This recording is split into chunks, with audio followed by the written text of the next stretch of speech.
Because sometimes, Skip, BA can be impulsive. Like the Giants game, Skip, he just pulled him right away. Give the guy a chance, man. You know, sometimes, you know, sometimes if the coach loses confidence in you, you'll lose confidence in yourself. And I think BA sticking with him, I think that gave him confidence. Everybody picking him up on the sideline. Hey, bro, we good, bro. We get it back. And he stuck with him, and it paid off huge dividends. When you can run the ball like they ran it yesterday, Skip, 37 rush attempts, 210, yeah. So now, obviously 98 came on one play. Right, but Skip, even with that, take away that big run, they still was going to be well over 100 yards, and they somewhat not well over, just some over. A little bit. I mean, so you take away that long run, Roe Jones would have had 22 carries. So Fournette had 8. That's 30, 32, 35, 30. So they're still going to have a bunch of, they're still going to have 36 carries. They were pretty bad. It was 39 passes to 37. Right. Runs. So Skip, that is the balance. So now, because I can put the ball in Rojo's belly or Fournette's belly, and they got to respect the ability to run the football, linebackers going to come up, vacated areas are going to be available, and Tom Brady was able to find those empty lanes. I thought he did a good job of spreading it around. Mike Evans got 11 targets. I think AB had like 8 targets. Chris Godwin knows he's going to be the low man on the totem pole. Between those 3 guys. Okay, but he got 6 and caught all 6. Yes. And had the most yards of anybody. Right. Receiving, he had 92. Well, if Brady was a little bit more accurate, Mike Evans might have had 200 yards. And Gronk might have had, yeah. I saw 3 big drops. Hold on. You saw 3 big drops? Yep. Well, let me tell you what I saw. Hey, Jim, can you cue the tape? I got me a new DJ. Okay. Drop this track, Jim. Was that a drop? I just want to know, is this a drop? Okay. No, that was the first pass of the day that he missed AB on. Okay, yep. So what about this one right here? Is this a drop? Is that a drop? No. Okay. What about, hold on, I ain't done yet. Yep. What about this one right here? Is that a drop? No. Okay. It's a little overthrown. What about the it's drop? extremely, you know, there's still tropical winds down there. They said it was blowing like crazy. It's funny, but it was tropical wind. So somehow during a tropical storm, was that Etna? He had 341 yards pass. So the wind didn't bother those other 341, just those. Well, he missed some. Okay, but that's Skip. That's a Skip. Yeah. Can I get a man some credit? All I'm saying is you won't even... Can you? That's a good question. Why don't you answer your own question? I'm trying to. Skip, I thought Tom played well. I thought they ran the ball and then they were able to play action. But I told you the whole week, Skip, they don't generate pressure. And if you can't pressure him, you can't beat them. That's my only point. Tom played well. Mike Evans got involved. AB was involved. The guys were very, very active. But if you do not pressure Tom Brady, if you cannot get him off that mark, you cannot beat the Tampa Bay Buccaneers.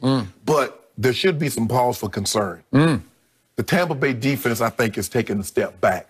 I don't see that same ferocity that I saw in that stretch. Skip, there was a stretch about 3 or 4 games. I think they played Green Bay and they played a few other teams that they were all over people. That back end, they guess too much. You can't guess all the time, Skip, because you play, you got the Rams, and then you got my homeboy. You guess, they'll hang 50 on you. Agreed. You done? Yeah, but I thought I'd get... Finally. My turn. Do I have to give Tom a grade? I'll give him a grade later. I give him a grade later. Well, go ahead. No, I give him like C-? No, I give him a B+. B+? All right, I'll take that. Give him a B+. I thought Tom Brady, under the circumstances, was extremely impressive yesterday because he went from arguably the worst game of his career to the best game he has played so far this football season. That's what happened yesterday. And the Bucs went from looking like the worst team in pro football last Sunday night against New Orleans, hopeless, hapless, had no chance of doing anything the whole night. Everything went completely wrong. To yesterday, I disagree with your overall assessment because I thought defensively, especially in the second half, they buckled up and buckled down. I thought they played as a team their best game of the season because I thought that was a dangerous game. I told you Friday how dangerous it was because what did Carolina just do to my homeboy in my homeboy's home? They lost. It was 33-31. They led for much of the game. They put it on them every which way but loose. The only place they didn't put it on them was the scoreboard. But Teddy Bridgewater had an 89 QBR to Mahomes' 83 in that game. And if you look at the total yards in that game, Carolina had 435 to 397 for the home team. Time of possession was lopsided in favor of Carolina. It was 38 to 22 in favor of Carolina. And that team scared me to death because the defense is good enough to hang in with anybody because it's ranked 15th in points allowed, which is right in the middle of the pack, but they're dangerous at home. They can beat people at home. And I thought they had Tampa at the worst place at the right time because what happened this week when the tropical storm happened? It screwed up 2 straight practices for the Bucs where they had to go inside. They couldn't practice outside. This game obviously was going to be played outside. And then they hear that Ali Marpet, their left guard, who's one of the best left guards in football, for the 2nd straight week with a concussion, he was out. So they had to move A.Q. Shipley, who's been with Arians for a long time. He's just a basic backup center. They had to put him in at center and then move Ryan Jensen, the center, to left guard. So these are all working against them until Saturday night when what happens at the airport in Tampa?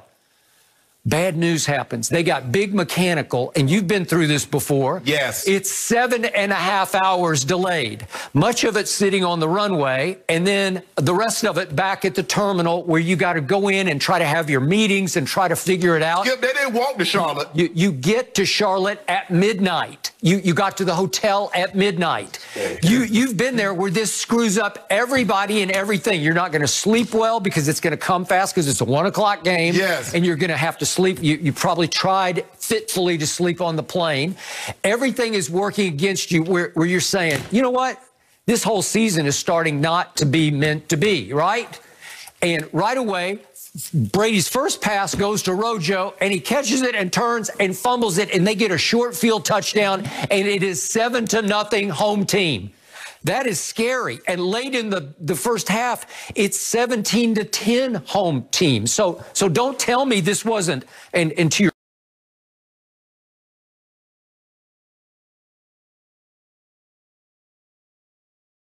point about the defense, it was getting shredded in the first half.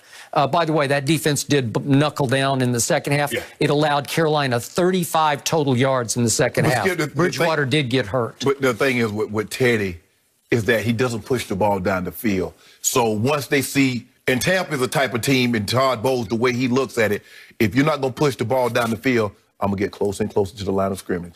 I'm going to get closer and closer to the line of scrimmage. And so I'm going to force you. So you don't, all you want to do is just take checkdowns. I'm going to take the checkdowns away. Well, I think Teddy Bridgewater is a giant killer. He scares me to death. Well, Skip, Teddy is a guy that plays well.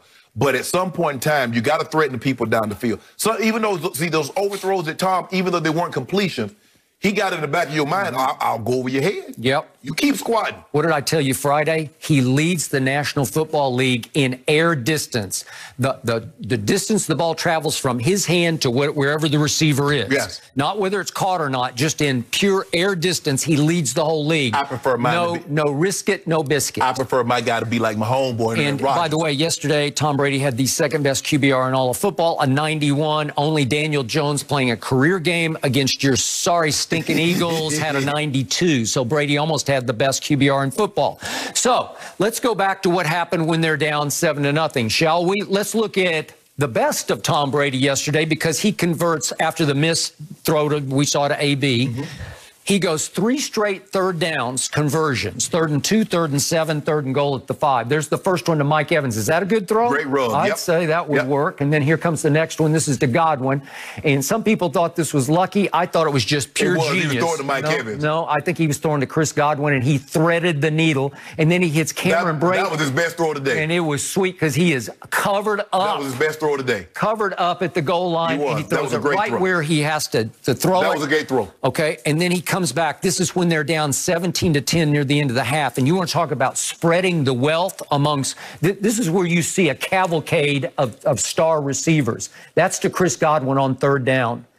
That's 3rd and 11. He goes for 14. And here he goes to Antonio Brown. That'll work. He started to get on some wavelength with Antonio. And then who is next? Guess who?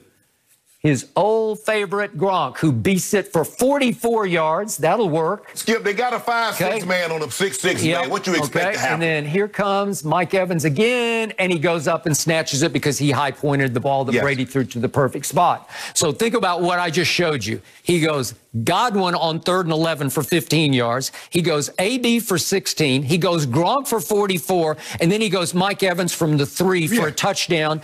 That's a parade of stardom. You can see what's coming for this offense, and that tied it at 17 at halftime. So remember, it gets completely out of control in the second. They win 46-23. They hang 46 on Carolina at Carolina. Yeah.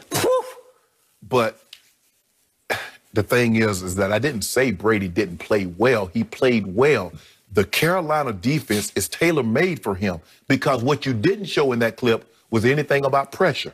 And if you don't pressure him, you can't beat them. That's my only thing about Carolina.